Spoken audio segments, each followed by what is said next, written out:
ఏం చేస్తుందంట? ఆలోచిస్తుంది. అంటే ఎప్పుడైతే దేవదూత ప్రత్యక్షమై కాబట్టి మాట చెబుతూ ఉందో, దేవుని దూత చెప్పగానే మరియమ్మ గారు తొందరపడకుండా ఏం చేస్తుందంట?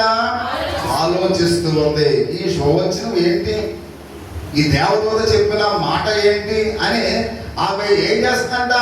ఆలోచిస్తూ ఉన్నట్లుగా మనం చూస్తూ ఉన్నాం.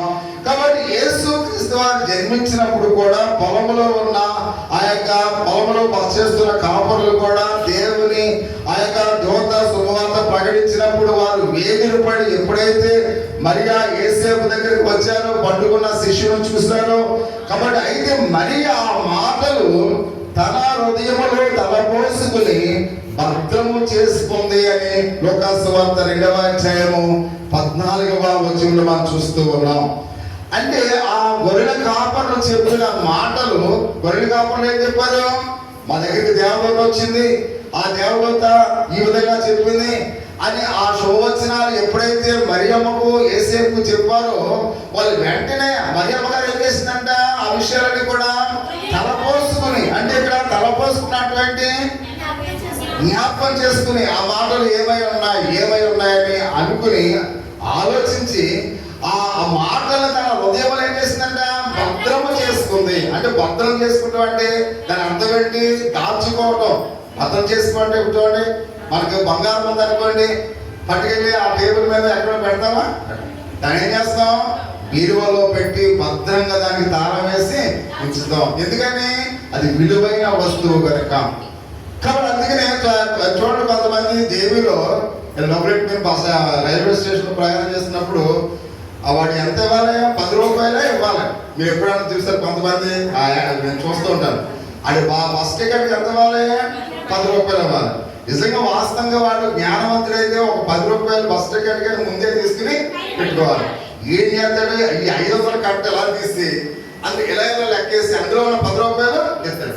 ఆ పక్కన ఉన్నవాడు జాగ్రత్తగా చూస్తాడు అనమాట. అంటే ఈ దొంగతనానికి ఆ చేయడానికి ఎవరు సహకరించారు? మనమే సహకరిస్తూ ఉంటాం.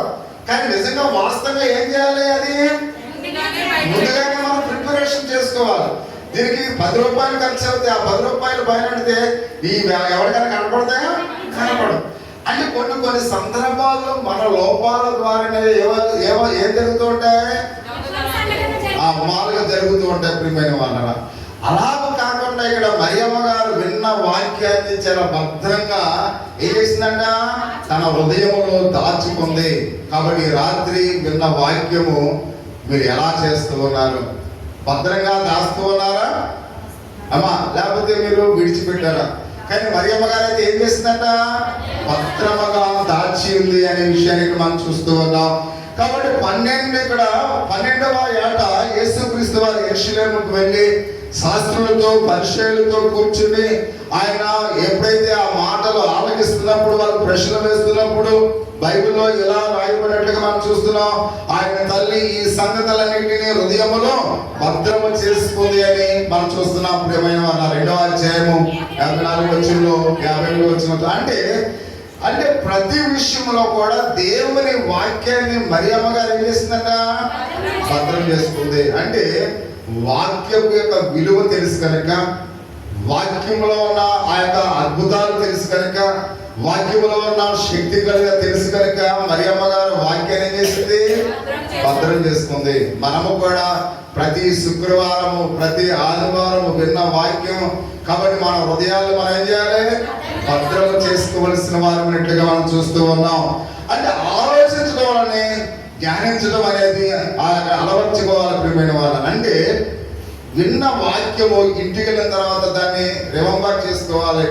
ఏం చేయాలి? ఆలోచించాలి.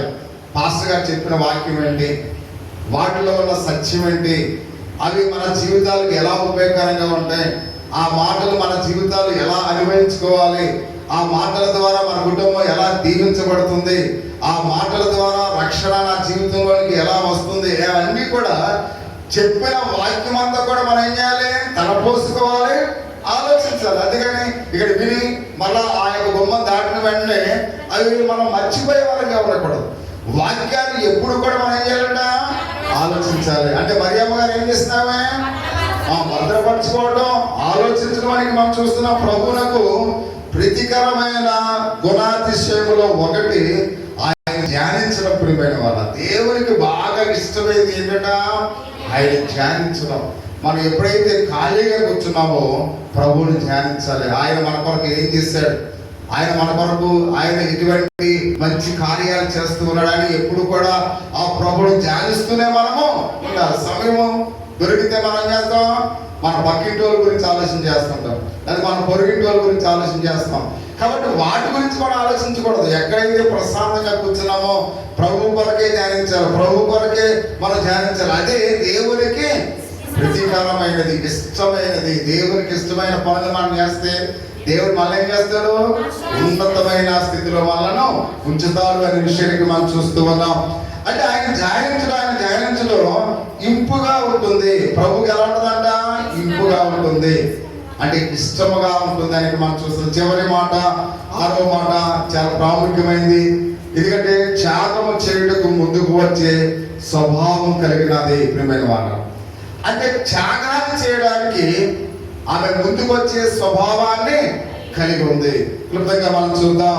అంటే ఇక్కడ కన్యగా గర్భాన్ని ధరించినప్పుడు మరియా ఎంతో త్యాగం చేయవలసి వచ్చింది. ప్రియమైన వారు, అప్పటికే ఆమెకు ఏమైంది, ప్రదానం చేయబడదు. అంటే వివాహము కాబడలేదు, కేవలం ప్రదానం చేయబడదు. అంటే ప్రదానము చేయబడిన ఒక కన్యక గర్భవతిగా ఉంటే ఎవరైనా వివాహం చేసుకుంటారా? వివాహం చేసుకోరు. అంటే ఆమె కూడా త్యాగం చేస్తుంది. అంటే ఒకవేళ ఏసేపు నన్ను వివాహం చేసుకోకపోయినా ప్రభువుకి నేను మాట ఇచ్చాను కనుక ఆ మాట మీద నేను నిలబడతాను. అంటే ఆమె తనకు ఏం చేస్తుంది, ఒక త్యాగం చేస్తుంది. అంటే దేవుని కొరకు త్యాగం చేసి గొప్ప మనసు కలిగిన స్త్రీగా ఉంది అనే విషయాన్ని మనం చూస్తూ ఉన్నాం. ఆ శిష్యుడు నుండి యేసును తీసుకుని ఐగుప్తుని ఎప్పుడైతే పారిపోయినప్పుడు ఆమె ఎక్కడ త్యాగం చేయవలసి వచ్చిందో మనందరూ కూడా తెలిసి ప్రియమైన వాళ్ళని. ఎందుకంటే ఆ శిష్యుని ఎత్తుకుని నిలబడి మరియా సుమయోనితో, ఇక్కడ సుమయోను మాట్లాడుతూ ఉన్నాడు, నీ హృదయంలోనికి ఒక కటకము దూసుకుపోవును అని ప్రవశించినప్పుడు మరియా హృదయం ఎంత బద్దలైపోయింది ఒకసారి గమనించారు. చూడండి, అప్పటికి ప్రభు ఎలా ఉన్నాడు, శిష్యుగా ఉన్నాడు. ఆ శిష్యును ఆడిస్తుంది. నా వైపు చూడాలి. చంటి పిల్లల తల్లి ఏం చేస్తుంది, ఆడిస్తూ ఉండదు. స్నానం చేయించినప్పుడు ఆ మామూలుగా ఏం చేస్తుంటారు తల్లులు, అమ్మ నా వైపు చూడాలి, ఏళ్ళు లాగుతూ ఉంటారు, ఒకళ్ళు నొక్కుతూ ఉంటారు. అంటే యేసుక్రీస్తు వారిని చిన్న శిష్యుగా ఉన్నప్పుడు మరియమ్మ గారు ఆ బుగ్గలు చూసి, ఆ చేతులు చూసి ఎంతో మురిసిపోతుంది, ఎంతో సంతోషపడిపోతుంది. ఆ కాలం చూసి ఆ తల్లుతున్నప్పుడు ఎంతో సంతోషపడుతుంది.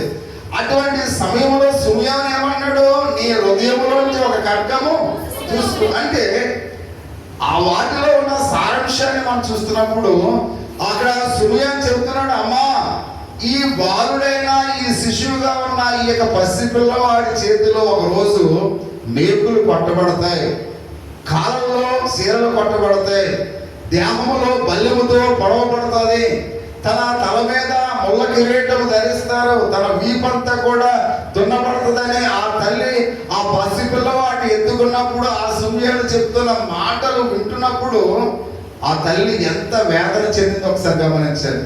చూడండి, మన పసిపిల్లలు పెట్టుకున్నప్పుడు ఆ పసిపిల్లవాడు ఇక 2 రోజుల్లో చనిపోతాడని డాక్టర్ చెప్పాడు అనుకోండి, ఆ తల్లి 2 రోజుల్లో చనిపోతాడని అనుకుంటుందా?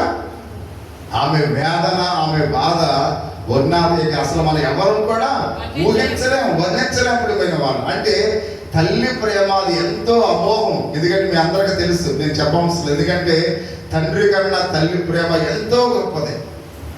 ఆ తల్లి ఎంత నవమోసాలు మోసి కని పెంచిన ఆ గర్భం నుండి వచ్చిన ఆ బిడ్డ ఒకవేళ ఏదైనా కష్టం వస్తే, ఏదైనా బాధ వస్తే, మన పిల్లవాడికి ఏదైనా చిన్న మామూలు ముళ్ళు గుచ్చుకుంటేనే తల్లులుగా ఎంతో అల్లాడిపోతూ ఉంటారు. ఆ పిల్లలకి ఏదైనా దెబ్బలు తగిలితే ఎంతో అల్లాడిపోతూ ఉంటారు. అంటే ఆ తల్లి తన పిల్లల కోసం ఎంతో త్యాగం చేయాలి. కొన్ని సందర్భాల్లో మనం చూసినట్లయితే తల్లికి అన్నం ఉన్నా లేకపోయినా, ఇందాక మనం చూసాం, ఒక పిల్లకి పాలు ఇవ్వాలి, దానికి ఆకలేస్తుంది, ఆకలేసి అన్నపూర్ణ దగ్గరికి వచ్చి అరుస్తుంది. నా దగ్గరికి మాత్రం రాలేదు, ఎందుకంటే అన్నపూర్ణ దగ్గరికి వచ్చి అరుస్తుంది. అక్కడికేమో స్కూల్ దగ్గరికి వెళ్ళిపోవాలి. అనుకుని అంటుంది, మీరు నేను వెళ్ళిపోయిన తర్వాత కొద్దంతా అన్నం కలిపి దానికి పెరుగుతూ పెట్టండి, దాని పిల్లలకి పాలు ఇవ్వాలనుకుంటే అది అరుస్తుందని. కాబట్టి అటు ఇటు తిరిగి వచ్చింది, ఎక్కడ కూడా అన్నం దొరకలేదు అనుకుంటా. మళ్ళీ అక్కడికి వచ్చిన తర్వాత నేను వచ్చాక మళ్ళా అరుస్తుంది. గబగబా ఆ పాలను పెరిగి అన్నం పెట్టి అక్కడ పెడితే ఆ పెరిగన్నం తింటా పిల్లలకు పాలిస్తుంది. నిజంగా అది ఫోటో తీయాలనుకున్నాను. ఆ పెరిగన్నం తింటా పిల్లలకు పాలిస్తుంది. అంటే ఆ తల్లి ఆ పిల్లల పాలు కొరకు తన కడుపు నింపుకోవాలని చూస్తుంది. దాని ఆకలి తీరాలని కాదు, ఆ పిల్లలకు పాలు ఇవ్వాలి కాబట్టి నా ఆకలి తీరాలి, నేను తింటేనే వాటికి పాలు. అంటే ఆ తల్లి ఎంత అల్లాడితే అల్లాడిపోతుందో చూసినప్పుడు, అలాగే మీరు కూడా మీ పిల్లల కోసం అంతా అల్లాడిపోయి ఉండవచ్చు. అంటే ఇక్కడ మరియమ్మ గారు కూడా ఆ శిష్యుని పెట్టి ముద్దాడుతున్నప్పుడు అటువంటి పరిస్థితిలో సుమయాని చెప్తున్న మాటలు ఆమెను ఎంతో వేదన గురి చేసినాయి, ఎంతో బాధ గురి చేసినాయి. అంత మాత్రమే కాకుండా ఆమె ఎంతో త్యాగము చేయవలసి వచ్చింది అనే విషయాన్ని పరిశుద్ధ గ్రంథంలో చాలా తేటతెల్లగా మనం చూస్తూ ఉన్నాం. అంత మాత్రమే కాకుండా అన్నిటికంటే ఎక్కువగా తన కన్నుల ఎదుట తన కుమారుని సిలువ వేయటం ఎంత బాధ ఒకసారి గమనించిన ప్రియమైన వారు. తన కన్నుల ఎదుటనే ఎవరైనా మన పిల్లవాడిని కొడితే, మన ఎదురుగుండా కొడితే అసలు ఏ తల్లైనా ఊరుకుంటుందా? ఊరుకోదు. మన పిల్లల్ని ఎవరైనా కొడితే మనం ఊరుకుంటామా? ఏ తల్లి కూడా ఊరుకోదు.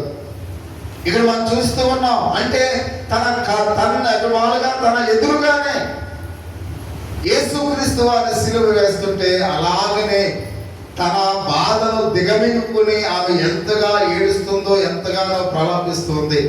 కొరడాలతో కొడుతున్నప్పుడు, తన వీపంతా కూడా దున్నబడుతున్నప్పుడు ఆమె కూడానే ఉంది, ఎంతో కన్నీరు కరుస్తుంది, ఎంతో వేదన చెందుతుంది. అంటే ఆ తల్లి పడ్డ వేదన అది ఎంతో వర్ణాతీతం ప్రియమైన వాళ్ళ. అంత ప్రాణ త్యాగము చేయవలసి వచ్చిన పరిస్థితి ఉంది అనే విషయానికి మనం చూస్తూ ఉన్నాం. కానీ ప్రశాంతంగా ఉండి కన్నీటి ధారలు అలా కారిపోతూ ఉన్నాయి మరియమ్మ గారి యొక్క కళ్ళంట.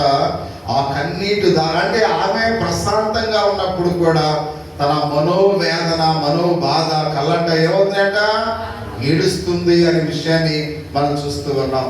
కొన్ని సందర్భాల్లో గట్టిగా మాట్లాడడానికి కూడా అవకాశం ఉండదు. ఎందుకంటే అక్కడ రోమా సైనికులు ప్రభువాన్ని శిక్షిస్తూ ఉన్నారు. ఒకవేళ గట్టిగా మాట్లాడితే మనల్ని కూడా కొడతారు, తల్లిని చూడరు, ఎవరైనా చూడరు, అంటే వాళ్ళు కూడా హింసిస్తారు, వాళ్ళని కూడా శిక్షిస్తారు. అక్కడ ప్రశాంతంగా ఉంటూనే ఏం చేస్తుంది తల్లి? ఏడుస్తూ ఉంది. ప్రియా సహోదరీశ్వరుడ, అంటే గట్టిగా అరవలేని పరిస్థితుల్లో, కేక వేయలేని పరిస్థితుల్లో, కొన్ని సందర్భాల్లో కొన్ని కుటుంబాల్లో భర్త కొడుతూ ఉంటే భార్య గట్టిగా అరిసే పరిస్థితులు కూడా కొంతమంది భార్యలకు ఉండవు. ఒకవేళ గట్టిగా అరిస్తే ఇంకో దెబ్బ కొడతాడు, కేక వేస్తే ఇంకో దెబ్బ కొడతాడు. అందుకనే కొంతమంది భార్యలు ఏం చేస్తారు? మనసులోనే కృంగిపోయి కుసించిపోయే అనేక మంది స్త్రీలు కూడా సమాజంలో ఉన్నారు ప్రియమైన వాళ్ళు. అంటే వాళ్ళకి ఏడవడానికి కూడా స్వాతంత్రత లేదు. అటువంటి పరిస్థితుల్లో భర్త కొడుతున్నప్పుడు ఆ వేదన అలా భరిస్తూనే కుమిలిపోతూనే తన మనసులో కృంగిపోతున్న స్త్రీలు అనేక మంది సమాజంలో వందలాది మంది ఉన్నారు. అలాగనే ఏ మాట కూడా మాట్లాడకుండా ప్రశాంతంగా ఉన్న మరియమ్మ గారు ఎంతగానో దాకా తన యొక్క కన్నీటి యొక్క బాధను మనం చూసినప్పుడు అది ఎంతో మామూలుగా చూస్తున్నప్పుడు ఎంతో వేదన చెందినట్లుగా పరిశుద్ధ గ్రంథంలో అయితే మనం చూస్తూ ఉన్నాం. తన హృదయం ఎంత కలవరం చెందుతుందో మనం తెలిసి ప్రియమైన వాళ్ళ మరియా ఒక సజీవ యాగముగా దినదినము కూడా చనిపోతున్నట్లుగా తన్ను తాను ఆ దేవునికి సమర్పించుకున్నట్లుగా మనం చూస్తూ ఉన్నాం. అంటే దినదినము కూడా, అంటే ప్రతి నిమిషము కూడా, ప్రతి సెకండ్ కూడా తన ఎదుట తన బిడ్డను ఆ విధంగా చిత్రహింసలు పెడుతున్నప్పుడు ఆమె ఎంత దినదినం కూడా చనిపోయినట్లుగా తన జీవితాన్ని దేవునికి సమర్పించుకుంది అనే విషయాన్ని మనం చూస్తున్నాం. కోట్లాది మంది ప్రజల్లో ఈ భూమిలో జన్మించినప్పుడు మరియా ప్రభు పరిశుద్ధమైన కన్యకగా, ఇష్టమైనదే కన్యకగా కాకుండా ఏర్పరచబడిన ఎంతో ఆశ్చర్యప్రియమైన వాళ్ళు. అంతమంది కన్యకలలో మరియమ్మ గారిని దేవుడు ఇష్టపడటం, ఆమెనే ఏర్పరచుకోవడం, అది ఎంతో అద్భుతము, ఎంతో ఆశ్చర్యమైన విషయాన్ని మనం చూస్తూ ఉన్నాం. అంటే దైవాసక్తితో ఒకవేళ మీ ఎడల ఆయన ఆసక్తి కలిగి ఉన్నట్లయితే, ఎందుకని పవిత్రురాలైన కన్యకగా ఉండి పురుషుడిని అనగా క్రీస్తును సమర్పించుకోవాలని ఆయన మిమ్మల్ని ప్రదానం చేస్తున్నట్లుగా ప్రభు ఆయన మాట్లాడుతున్నాడు. 2 కొరింథీయులకు రాసిన పత్రిక 11వ అధ్యాయం 2వ వచనం అంటాడు. అంటే మనము దేవుని యొక్క విశ్వాసములో ఎలా ఉండాలో ఆయన మాట్లాడుతుంటాడు. ఎందుకనగా మీ ఎడల ఆసక్తి కలిగి ఉన్నాను. ఎందుకనగా పవిత్రురాలైన కన్యకగా ఒక్కడే పురుషునికి అనగా క్రీస్తుకు సమర్పింపవాలని మిమ్మల్ని ప్రదానము చేసి తిని అని మాట్లాడు. అంటే సంఘము ఎలా ఉండాలంట? కన్యకగా ఉండాలి. ఒక్కడే పురుషుడు అంటే ఒకే దేవుని మీద మన మనస్సుంచి ఆయన యందు విశ్వాసాన్ని కలిగి ఉండాలి. కాబట్టి అందుకని మనము ఆయన రాక పర్యంతరము, ఆయన 2వ రాకడలో వచ్చినప్పుడు మన పరిశుద్ధతను మనము కాపాడుకోవాలి. అంటే మరియమ్మ గారు ఏ విధంగా కన్యకగా ఆమె పరిశుద్ధరాలుగా ఉంటూ దేవుడు చూసి ఆమెను ఏ విధంగా ఏర్పరచుకున్నాడో మనము కూడా ఆయన వచ్చే రాకడలో పరిశుద్ధమైన సంఘంగా ఉండాలి. పరిశుద్ధమైన కన్యకగా ఒకే పురుషునికి ఆ కన్యక ఏ విధంగా భార్యగా ఉంటుందో ప్రభువారికి మనం ఒక సంఘముగా పరిశుద్ధమైన పవిత్రమైన జీవితాన్ని మనము కాపాడుకోవాల్సిన అక్కడ ఆ అవసరత మనకు ఎంతో ఉంది అనే విషయానికి మనం చూస్తూ ఉన్నాం. అలాగే ప్రభువుల రాకడలో మనము మచ్చ డాగు లేని కన్యకగా పరిశుద్ధమైన పెళ్లి కుమార్తెగా క్రీస్తు కొరకు మనం ఏం చేయాలంట? ఎదురు చూడాలి. అందుకనే అన్ని కోట్ల మంది ప్రజలు స్త్రీలు ఉన్నప్పుడు కూడా దేవుడు ఎవరిని ఎన్నుకున్నాడు? మరియమ్మ గారు. ఎందుకు ఏర్పరచుకున్నాడు? ఆమె కన్యకగా తన పరిశుద్ధతను కాపాడుకుంది కనుక. ఆయన 2వ రాకడలో పెండ్లి కుమారుడుగా వస్తూ ఉన్నాడు. ఆయన మనల్ని కూడా ఏర్పరచుకోవాలంటే, మనల్ని కూడా తనతో పాటు పరలోక రాజ్యం వెళ్ళాలంటే మనము కూడా పరిశుద్ధమైన మచ్చ ఆ డాగు లేని పరిశుద్ధమైన జీవితాన్ని మనం జీవిస్తే నీవు నేను కూడా ఎక్కడ ఉంటాం? ఆయనతో పాటు పరలోక రాజ్యంలో ఉంటాం. అటువంటి జీవితాన్ని మనం జీవించాలి. కాబట్టి ఆ యొక్క కన్యక ఏ విధమైన జీవితాన్ని జీవించిందో, మరియమ్మ గారు ఏ విధంగా దేవుణ్ణి ఆ విశ్వాసములో ఆయన మీద ఆధారపడి ఉందో, మన జీవితంలో కూడా మనము కూడా మరియమ్మ గారు వల్ల మనం జీవించినప్పుడు దేవుడు మనల్ని బట్టి కూడా ఆయన సంతోషిస్తాడు. అటువంటి ఆనందము, అటువంటి సంతోషము ఎప్పుడెల్లప్పుడు సదా మన జీవితాల్లో తోడై నడిపించును గాక. ఆమె అందరూ కూడా ఒక నిమిషం కళ్ళు మూసుకొని చిన్న ప్రార్థన చేసుకుందాం. ప్రతి ఒక్కరూ కూడా ఈ రాత్రి మరియమ్మ గారు ఏ విధమైన జీవితాన్ని జీవించారు, అటువంటి జీవితాన్ని మనము కూడా కలిగి ఉండాలని, ఆమె కన్యకగా ఈ లోకంలో ఎంత ఉన్నతమైన జీవితాన్ని జీవించింది. ఆమె దీనత్వాన్ని కలిగిన స్త్రీగా ఉంది. అటువంటి యొక్క దీనత్వాన్ని ఈ రాత్రి, ఎందుకంటే దీనులైన వారిని దేవుడు ఆశీర్వదిస్తాడు. ఒకవేళ నువ్వు ఈ రాత్రి ఎలా ఉన్నావు ఒకసారి ప్రశ్నించుకుందాం. ఒకవేళ నీలో దీనత్వం కరువుగా ఉన్నట్లయితే, ప్రభువా మరియమ్మ గారు కలిగిన దీనత్వాన్ని నాకు దయచే ప్రభువా అని మనం ప్రార్థన చేద్దాం. ఆమె ఇతరులను అభినందించే స్వభావం కలిగి ఉంది. మనం కూడా ఇతరులను గౌరవించే స్వభావాన్ని కలిగి ఉందాం. క్రైస్తవ బిడ్డలుగా అనేక మందికి మనం ఆశీర్వాదకరంగా ఉందాం. అనేక మందిని మనము గౌరవించే వారిగా మనం ఉందాం. ఆమె విశ్వసించే ధన్యురాలుగా ఉంది. నీ విశ్వాసం ఎట్లా ఉంది ఈ రాత్రి? ఆమె ఎన్ని కష్టాలు వచ్చినా, ఎన్ని అవమానాలు వచ్చినా, ఎన్ని ఇబ్బందులు వచ్చినా ఆమె దేవుని యందు విశ్వాసతను కలిగి ఉంది. ఈ రాత్రి నువ్వు కూడా అటువంటి విశ్వాసతను కలిగి ఉన్నావా? ఆమె దేవుని యందు ఆనందించే స్వభావం కలిగి ఉంది. ప్రభునందు నువ్వు ఎలా ఆనందిస్తూ ఉన్నావు? ప్రభులో నువ్వు ఎలా సంతోషిస్తూ ఉన్నావు? ప్రభుని ఏ విధంగా కొనియాడుతూ ఉన్నావు? ఆయన ఏ విధంగా ఘనపరుస్తూ ఉన్నావు? అదేవిధంగా ఆలోచించే స్వభావాన్ని కలిగి ఉంది. మనము ఆలోచించే స్వభావాన్ని కలిగి ఉండాలి. ఎప్పుడు కూడా తొందరపడకూడదు, ఎప్పుడు కూడా ఆవేశపడకూడదు. మనము ఆలోచించాలి. మన ఆలోచించే స్వభావాన్ని మరియమ్మ గారు కలిగి ఉన్నట్లుగా మనం చూస్తూ ఉన్నాం. చివరి యొక్క మాట, ఆమె త్యాగం చేయడానికి ముందుకు వచ్చిన స్వభావం కలిగి ఉంది. ప్రభు కొరకు ఎన్ని అవమానాలని ఆమె ఎదుర్కొంది. ప్రభు కొరకు మనము కూడా ఈ రాత్రి ఎటువంటి త్యాగానికైనా మనం సిద్ధంగా ఉండాలి. ప్రభు కొరకు మనము సజీవ యాగముగా మన శరీరాలను దేవునికి అప్పగించాలి. ఒకవేళ ఈ లోకంలో కరువైన, కష్టమైన, ఇబ్బంది అయినా, వేదనైనా, మరణమైనా, అది ఏదైనప్పుడు కూడా దేవుని కొరకు మనము వాటి అన్నింటినీ ప్రభు దేవుని ప్రేమ నుండి మనల్ని ఏది ఎడబాప నేరదని మనం గ్రహించాలి. ఎందుకంటే దేవుడే మనకు ప్రాముఖ్యమైన వాడు. మన జీవితాల్లో ఆయనకే ప్రథమ స్థానం ఇచ్చి ఆయనే మనను ఆశీర్వదించేవాడిగా ఉన్నాడు కనుక యేసయ్య